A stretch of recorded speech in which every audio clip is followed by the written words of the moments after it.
విరామం తర్వాత ధర్మ సందేహాలు కార్యక్రమానికి తిరిగి స్వాగతం. మరి ఉత్తరం చూద్దామండి. వరంగల్ నుంచి కిషోర్ రాస్తున్నారు. పుష్కరాలలో హస్తికలు నిమజ్జనం చేయవచ్చా, వివరించండి అంటూ రాస్తున్నారు. అస్తులు అనేటటువంటివి శౌచము కాదది, అశౌచమే. అందువల్ల అస్తులు అసలు వాళ్ళు తీసుకొస్తూ ఉండగా ఆ అస్తులని ఇంకోళ్ళు తాకేటట్లుగా కూడా తీసుకురాకూడదు. అది వాళ్ళకి మంచిది కాదు, వీళ్ళకి మంచిది కాదు. అస్థికలు, ఈ అస్తులు ఉన్నాయే అంటే ఎముకలు, వీటిని జాగ్రత్తగా తీసుకురావాలి, అపవిత్రం కానివ్వకూడదు. ఎవడు పడితే వాడు తాకటం ద్వారా అవి అపవిత్రాలు అవుతాయి, స్నానం చేయని వాళ్ళు తాకటం వల్ల. అందువల్ల వాటిని శుచిగా ఉండాలి. అలా కాక యాత్రలకు వెడుతున్నాము, యాత్రలకు వెడుతూ యాత్రలకు వెడుతూ ఆ అస్తులకు సంబంధించినటువంటి మజ్జనం కోసం తీసుకువెళ్ళే పాత్ర మనకి తగిలిందనుకోండి, మనం అశుచులం అయిపోతాం. ఇలా వెళ్ళి దైవ పూజ చేయించకూడదు. ఎముకల్ని తాకి దైవ పూజ చేయిస్తామా, మనం అపవిత్రం అవుతాం. కాబట్టి అలా తాకటం వల్లనే అపవిత్రులు అయ్యేటప్పుడు పుష్కరాలలో మరి అనేక రకాల పుణ్యకార్యాల కోసం వచ్చినటువంటి వాళ్ళు అందరూ తగిలేటట్లుగా వీటిని తీసుకువెళ్ళటం, అక్కడ మజ్జనం చేయటం అదంత మంచిది కాదు. అలా మజ్జనం చేయదలుచుకుంటే ఎవ్వరూ పుష్కర ఘాట్లలో కాకుండా దూరంగా కనుక చేసేట్లయితే అస్థిమజ్జనం అనేటటువంటిది ఎప్పుడైనా చేయవలసిందే. వాళ్ళు తండ్రులు చనిపోయినటువంటి వాళ్ళు పుష్కర సమయాల్లో పోయారనుకోండి, అప్పుడే తీసుకొచ్చి పుష్కర సమయాల్లో మజ్జనం చేయొచ్చు, అస్థిమజ్జనం. కానీ అది యావత్ సమాజము ఎక్కడైతే పుష్కర ఘాట్లలో స్నానం చేస్తున్నారో అటువంటి వాటిల్లో చేయకుండా కాస్త దూరంగా అలాంటి అస్థిమజ్జనం చేసుకోవటం తప్పు కాదు. పుష్కరాలలో అస్థిమజ్జనం చేయటం తప్పు కాదు, కానీ ఈ పుణ్యకార్యాలకి ఇబ్బంది కలిగించే రీతిగా మాత్రం చేయకూడదు. ఈ విషయాన్ని గమనించాలి. మరి ఉత్తరం చూద్దామండి. రాజమండ్రి నుంచి కల్పన రాస్తున్నారు. తీర్థం తీసుకొనుటకు ఎటువంటి నియమాలు పాటించాలి, తెలియజేయగలరు అంటూ రాస్తున్నారు.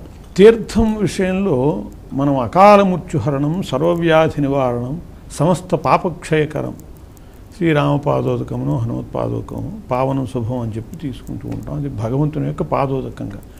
ఇది అకాల మృత్యుహరణం, అకాల మృత్యువుని తొలగిస్తుంది. సర్వవ్యాధి నివారణం, చాలా మనకి ఐహిక పారమార్థిక ప్రయోజనాలు రెండూ చేకూర్చేటటువంటి తీర్థ స్వీకరణం. కాకపోతే నియమబద్ధంగా దాన్ని తీసుకోవాలి, అది కూడా పద్ధతి ఉన్నది. మనం తీర్థం తీసుకునేటప్పుడు దేవాలయంలో నిలబడైనా తీసుకోవచ్చు, కూర్చునైనా తీసుకోవచ్చు, కానీ ఇంట్లో మాత్రము కూర్చుని మాత్రమే తీర్థం తీసుకోవాలి. ఇంట్లో నిలబడి తీర్థం తీసుకోకూడదు. అలాగే తీర్థం ఎక్కడ తీసుకున్నా కూడా చారడు తీసుకోవటం అనేది పద్ధతి కాదు. గోకర్ణ ఆకారంగా హస్తం పెట్టి మాష మినపగింజ మునిగే అంత మాత్రమే ఆ తీర్థం తీసుకోవాలి. ఇక్కడ గోకర్ణాకారం అంటే ఏమిటంటే ఈ చూపుడు వేలుని పక్కకి నెడుతూ బొటన వేలుని దానికి అడ్డం వేసి అలా తీసుకుంటే అది గోకర్ణాకారము, గోకర్ణాకార హస్తేన అది తీసుకోవాలి. ఎందుకు ఇలా వేయటము అంటే ఇది పవిత్రమైనటువంటి దేవతీర్థం, దేవుడికి సంబంధించినటువంటి తీర్థం. ఈ పవిత్రమైన దేవతీర్థానికి పితృతీర్థము, రౌరవాది నరక తీర్థము తాకకూడదు. ఇది పితృతీర్థ స్థానం. బొటన వేలుకి చూపుడు వేలుకి మధ్యలో ఉండేదాన్ని పితృతీర్థ స్థానం అంటారు. అందువల్లనే ఎవరికైనా పితృదేవతలకి తర్పణలు ఇచ్చేటప్పుడు ఇలా ఇస్తారు. తర్పణలు చనిపోయినప్పుడు తర్పణలు ఇలా ఇస్తారు. ఆ తర్వాత రౌరవాది నరకాల్లో పడ్డటువంటి వాళ్ళకి ఈ వేలు మీదుగా అన్నం తిన్నాక నీళ్లు, ఎంగిలి నీళ్లు అలా ధారపోస్తారు వాళ్ళకి. రౌరవే అపుణ్యనలయే పద్మార్బుద నివాసినాం అర్ధినాం ఉదకం దత్తం అక్షయం ఉపతిష్టతు అని చెప్పి ఈ వేలు మీదుగా పోసేటటువంటి నీళ్లు రౌరవాది నరక తీర్థం అంటారు. ఇది పితృతీర్థము, ఇది నరక తీర్థము, రౌరవాది నరక తీర్థము. ఈ రెంటికి దేవతీర్థం, పవిత్రమైన తీర్థం తాకకూడదు. అందువల్ల ఈ బొటన వేలు చూపుడు వేలుకు అడ్డం వేస్తే ఈ రెండు తీర్థాలు తాకకుండగా పవిత్రమైనటువంటి తీర్థం అవుతుంది. కాబట్టి ఆ విధంగా పట్టి మనం తీర్థం తీసుకోవాలి.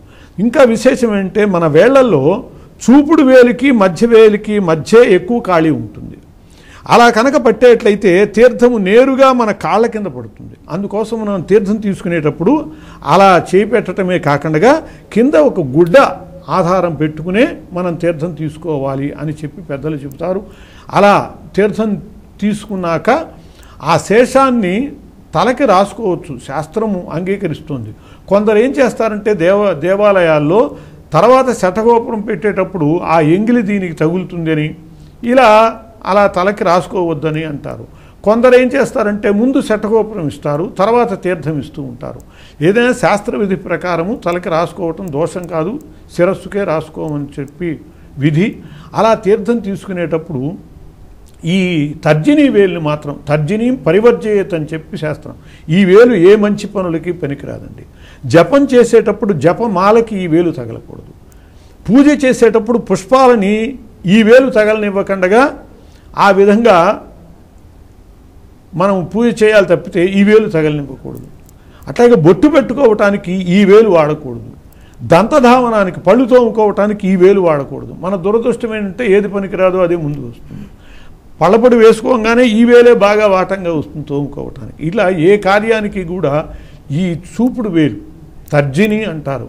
తర్జని అంటే తర్జనం అంటే బెదిరించడం, అందుకే ఉపయోగపడే తప్పితే మంచి వాటికి ఉపయోగపడదు. కాబట్టి దీన్ని పరివర్జయేత్ అన్నారు. దానికి కారణం రౌరవాది నరక తీర్థం కాబట్టి.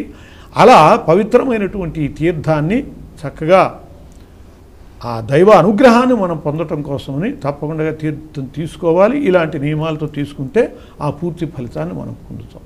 తీర్థం తీసుకున్నాక కూడా కొంతమంది కళ్ళకు అద్దుకోవటం, పొట్టకు రాసుకోవటం వంటివి కూడా చేస్తూ ఉంటారు. కళ్ళకు అద్దుకోవటము, తలకి రాసుకోవటం ఇవన్నీ కూడా దోషాలేం కాదు. అవి పవిత్రమైన జలం కాబట్టి అది వేరే దుర్వినియోగం కాకుండా సద్వినియోగం చేసుకుంటారు. శిరస్సుకు రాసుకోవటం మాత్రం తగినది. చాలా సంతోషం అండి. మీ అమూల్యమైన సమయాన్ని కేటాయించి మా ప్రేక్షకుల ధర్మ సందేహాలకు శాస్త్రీయ సమాధానాలు అందించినందుకు ధన్యవాదాలు. నమస్కారం అమ్మా. చూశారు కదండి, ఇది ఈనాటి ధర్మ సందేహాలు కార్యక్రమం. మీకు కూడా ఏమైనా ఆధ్యాత్మిక ధర్మ సందేహాలు కలిగితే మా ఈ కార్యక్రమానికి క్లుప్తంగా, సూటిగా, స్పష్టంగా పోస్ట్ కార్డుపై లేదా ఈమెయిల్స్ రాసి పంపించండి. మా చిరునామా ధర్మ సందేహాలు, కేర్ ఆఫ్ భక్తి TV, road number 92, Jubilee hills, Hyderabad 5,96,000. మా ఈమెయిల్ ఐడి bhakti@gmail.com. మరో కార్యక్రమంలో మీ సందేహాలు మా పండితుల సమాధానాలతో మళ్ళీ కలుసుకుందాం. అంతవరకు సెలవు. నమస్కారం. ఈ కార్యక్రమాన్ని సమర్పించిన వారు pain fit herbal and oil.